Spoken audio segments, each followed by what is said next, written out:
भारत की राज्य व्यवस्था में बात करेंगे प्रेसिडेंट यानी राष्ट्रपति के बारे में। और बात करते हैं राष्ट्रपति की वीटो शक्ति के बारे में।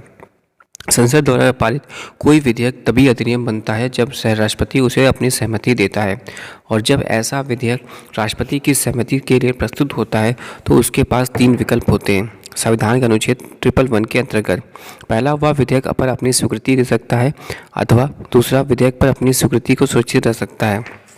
तीसरा, वह विधेयक को संसद के पुनर्विचार हेतु लौटा सकता है। हालांकि यदि संसद इस विधेयक को पुनः बिना किसी संशोधन के अथवा संशोधन करके राष्ट्रपति के सामने प्रस्तुत करे तो राष्ट्रपति को अपनी स्वीकृति देनी होती है। इस प्रकार राष्ट्रपति के पास संसद द्वारा पारित विधेयकों के संबंध में वीटो शक्ति होती है, अर्थात वह विधेयक को अपनी स्वीकृति के लिए सुरक्षित रख सकता है। राष्ट्रपति को यह शक्ति देने के 2 कारण हैं। संसद की जल्दबाजी और सही ढंग से विचारित न किए गए विधान बनाने से रोकना, किसी असंवैधानिक विधान को रोकने के लिए। वर्तमान राज्यों में कार्यकारी प्रमुखों की वीटो शक्तियों के 4 प्रकार से वर्गीकृत किया गया है। पहला, अत्यधिक वीटो अर्थात विधायिका द्वारा पारित विधेयक पर अपनी राय सुरक्षित रखना। दूसरा, विशेषित वीटो जो विधायिका द्वारा उच्च बहुमत प्राप्त द्वारा निरस्त की जा सके। तीसरा, निलंबनकारी वीटो जो विधायिका द्वारा साधारण बहुमत द्वारा निरस्त की जा सके। चौथा, पॉकेट वीटो विधायिका द्वारा पारित विधेयक पर कोई निर्णय नहीं करना। उपरोक्त 4 में से भारत के राष्ट्रपति में 3 शक्तियाँ आंतरिक वीटो, निलंबनकारी वीटो और पॉकेट वीटो निहित हैं। भारत के राष्ट्रपति के संदर्भ में विशेषित वीटो महत्वहीन है तथा यह अमेरिका के राष्ट्रपति द्वारा प्रयोग किया जाता है। भारत के राष्ट्रपति के तीनों वीटो की व्याख्या निम्न है। पहला, आंतरिक वीटो। इसका संबंध राष्ट्रपति की उस शक्ति से है जिसमें कि वह संसद द्वारा पारित किसी विधेयक को अपने पास सुरक्षित रखता है। यह विधेयक इस प्रकार समाप्त हो जाता है और अधिनियम नहीं बन पाता है। समानता, यह वीटो निम्न 2 मामलों में प्रयोग किया जाता है। पहला, गैर सरकारी सदस्यों के विधेयक संबंध, अर्थात संसद का वह सदस्य जो मंत्री न हो द्वारा प्रस्तुत विधेयक। और दूसरा, सरकारी विधेयक के संबंध में जब मंत्रिमंडल त्यागपत्र दे दे और नया मंत्रिमंडल राष्ट्रपति को ऐसे विधेयक पर अपनी सहमति न देने की सलाह दे। 1954 में राष्ट्रपति डॉक्टर राजेंद्र प्रसाद ने PSU विधेयक पर अपना निर्णय रोक कर रखा। जब विधेयक संसद द्वारा उस समय पारित किया गया तब PSU राज्य में राष्ट्रपति शासन लागू था, परंतु जब विधेयक स्वीकृति के लिए राष्ट्रपति के पास भेजा गया तब राष्ट्रपति शासन हटा लिया गया। पुनः 1991 में राष्ट्रपति डॉक्टर R वेंकट रमन द्वारा संसद सदस्य वेतन भत्ता और पेंशन विधेयक को रोक कर रखा गया। यह विधेयक संसद द्वारा राष्ट्रपति की पूर्व सिफारिशों को प्राप्त किए बिना पारित किया गया। निलंबनकारी वीटो। राष्ट्रपति इस वीटो का प्रयोग तब करता है जब किसी विधेयक को संसद के पुनर्विचार हेतु लौटाता है। हालांकि यदि संसद उस विधेयक को पुनः किसी संशोधन के बिना अथवा संशोधन के साथ पारित कर राष्ट्रपति के पास भेजती है तब उसे राष्ट्रपति को अपनी स्वीकृति देना बाध्यकारी है।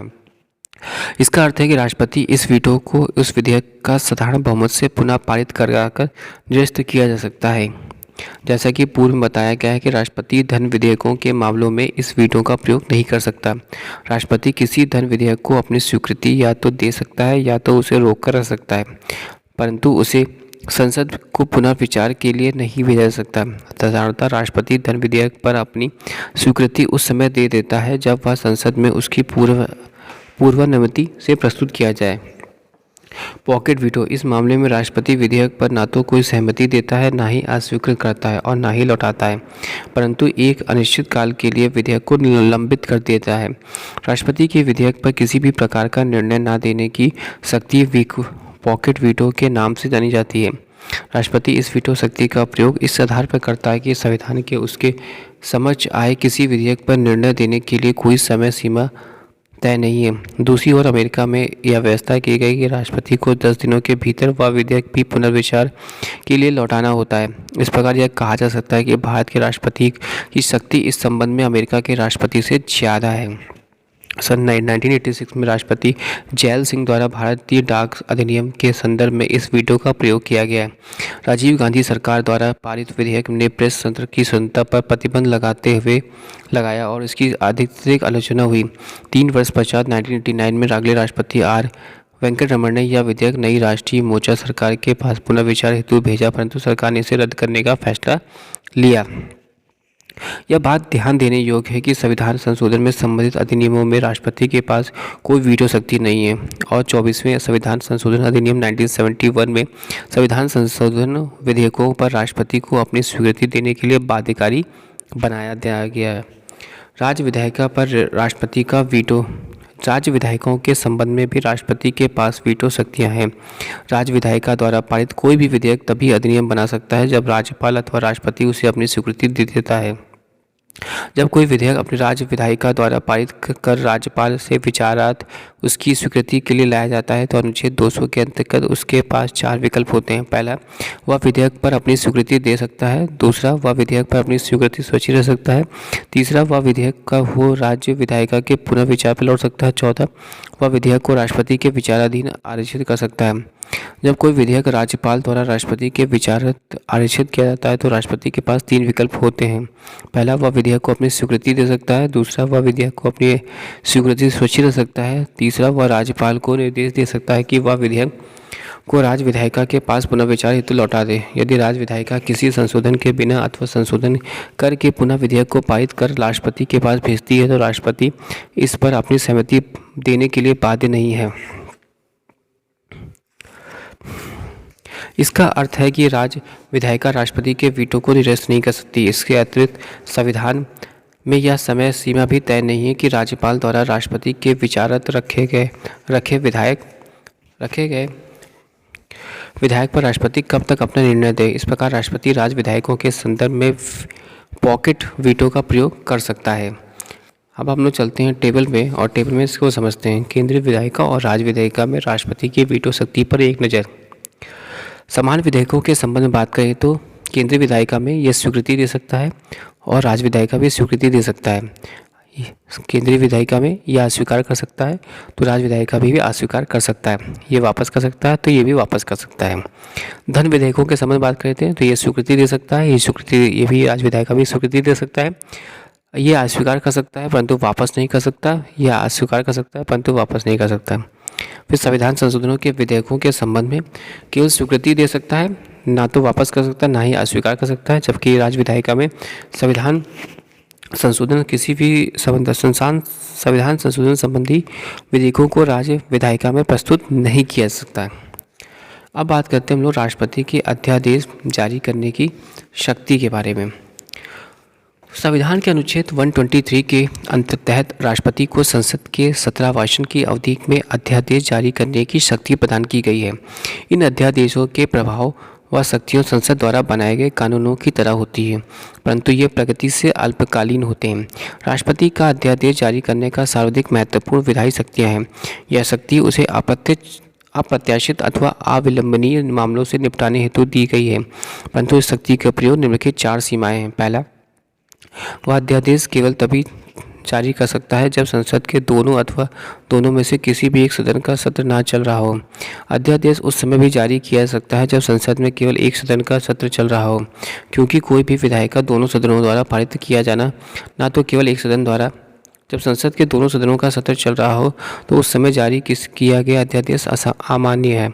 इस प्रकार राष्ट्रपति का अध्यादेश जारी करने की शक्ति विधायिका के समांतर शक्ति नहीं है। दूसरा, वह कोई अध्यादेश केवल तभी जारी कर सकता है जब वह इस बात से संतुष्ट हो कि मौजूदा परिस्थितियां ऐसी हैं कि उसके लिए तत्काल कार्रवाई करना आवश्यक हो।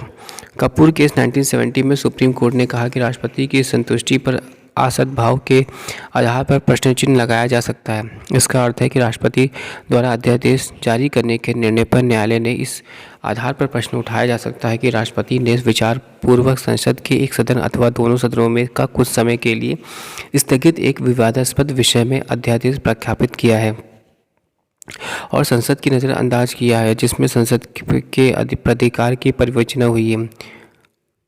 38वें संविधान संशोधन अधिनियम 1975 में कहा गया कि राष्ट्रपति की संतुष्टि अंतिम व मान्य होगी तथा न्यायिक समीक्षा से परे होगी, परंतु 44वें संविधान संशोधन द्वारा इस उपबंध का लोप कर दिया गया है। अतः राष्ट्रपति का संतुष्टि का असद्भाव के आधार पर न्यायिक चुनौती दी जा सकती है। तीसरा, सभी मामलों में अध्यादेश जारी करने की उसकी शक्ति केवल समयावधि को छोड़कर संसद के कानून बनाने की शक्तियों के समवितरीण है। इसकी दो विवक्षाएं हैं। पहला, अध्यादेश केवल उन्हीं मुद्दों पर जारी किया जा सकता है जिन पर संसद कानून बना सकती है। दूसरा, अध्यादेश का वही संवैधानिक सीमाएं होती हैं जो संसद द्वारा बनाए गए किसी कानून को ही होती है। अतः एक अध्यादेश किसी भी मौलिक अधिकार को लागू करना अथवा उसको छीन नहीं सकता। चौथा पॉइंट, संसद सत्रावसान की अवधि में जारी किया गया प्रत्येक अध्यादेश संसद की पुनः बैठक पर दोनों सदनों के समक्ष प्रस्तुत किया जाना चाहिए। यदि संसद के दोनों सदन उस अध्यादेश को पारित कर देते हैं तो वह कानून के रूप में धारण कर लेता है। यदि इस पर संसद की कोई कार्रवाई नहीं करते तो संसद की दोबारा बैठक 6 हफ्तों के पश्चात अध्यादेश समाप्त हो जाता है। यदि संसद के दोनों सदनों इसका निरुन्मोदन कर देते हैं तो निर्धारित 6 सप्ताह की अवधि से पहले भी समाप्त हो सकता है। यदि संसद के दोनों सदनों को अलग अलग तिथि में पुनः बैठक के लिए बुलाया जाता है तो ये 6 सप्ताह बाद वाली तिथि से गिने जाएंगे। इसका अर्थ है कि किसी अध्यादेश में अधिकतम अवधि 6 महीने की संसद की मंजूरी न मिलने की स्थिति में 6 हफ्तों तक होती है।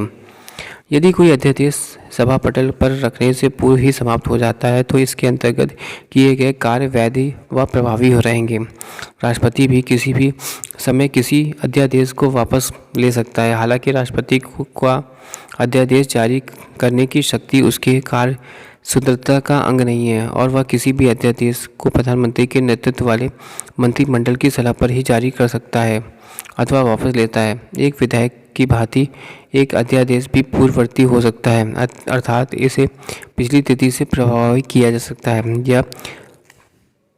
या संसद के किसी भी कार्य या अन्य अध्यादेश को संशोधित अथवा निरस्त कर सकता है या किसी भी कर विधि को भी परिवर्तित अथवा संशोधित कर सकता है। हालांकि संविधान संशोधन हेतु अध्यादेश जारी नहीं किया जा सकता। भारत के राष्ट्रपति की अध्यादेश जारी करने की शक्ति अनोखी है तथा अधिकांश लोकतांत्रिक राज्यों जैसे अमेरिका व ब्रिटेन में प्रयोग नहीं की जाती। अध्यादेश जारी करने की शक्ति के पक्ष में डॉक्टर भीमराव अम्बेडकर ने संविधान सभा में कहा, अध्यादेश जारी करने की प्रक्रिया राष्ट्रपति की उस परिस्थिति से निपटने को योग्य बनाती है जो आकस्मिक व अचानक उत्पन्न होती है। जब संसद के सत्र कार्यरत नहीं होते हैं तो यहाँ पर स्पष्ट होता है कि राष्ट्रपति के अध्यादेश जारी करने की शक्ति का अनुच्छेद 352 में वर्णित राष्ट्रीय आपातकाल से कोई संबंध नहीं है। राष्ट्रपति युद्ध, ब्रह्म आक्रमण व सशस्त्र विद्रोह न होने की स्थिति में अध्यादेश जारी करता है। लोकसभा के नियम के अनुसार जब कोई विधेयक किसी अध्यादेश का स्थान लेने के लिए सदन में प्रस्तुत किया जाता है तो उस समय अध्यादेश जारी करने के कारण परिस्थितियां को भी सदन के समक्ष प्रस्तुत किया जाना चाहिए। पहला, अब तक राष्ट्रपति के अध्यादेश पुनः जारी करने के संबंध में कोई भी मामला उच्चतम न्यायालय के पास प्रस्तुत नहीं किया गया है, परंतु डीसी वाधवा मामले में उच्चतम न्यायालय द्वारा का निर्णय यह काफ़ी संगत है कि इसमें न्यायालय द्वारा कहा गया है कि सन 1967 से 1981 के बीच बिहार के राज्यपाल द्वारा 256 अध्यादेश जारी किए गए और इनमें समय समय पर पुनः जारी कर 1 से 14 वर्ष तक प्रभावी रखा गया। न्यायालय ने कहा कि अध्यादेशों की भाषा में परिवर्तन किए बिना तथा विधानसभा द्वारा विधेयक पारित करने का प्रयास न करने अध्यादेशों को पुनः प्रकाशन अथवा संविधान का उल्लंघन है तथा इस प्रकार के पुनः प्रकाशित अध्यादेश रद्द होना चाहिए। यहाँ कहा गया कि अध्यादेश द्वारा विधि बनाने के लिए वैकल्पिक शक्ति का राज्य सरकार राज्य विधायिका की विधायी शक्ति का विकल्प नहीं बनना चाहिए। Thanks for watching and sharing.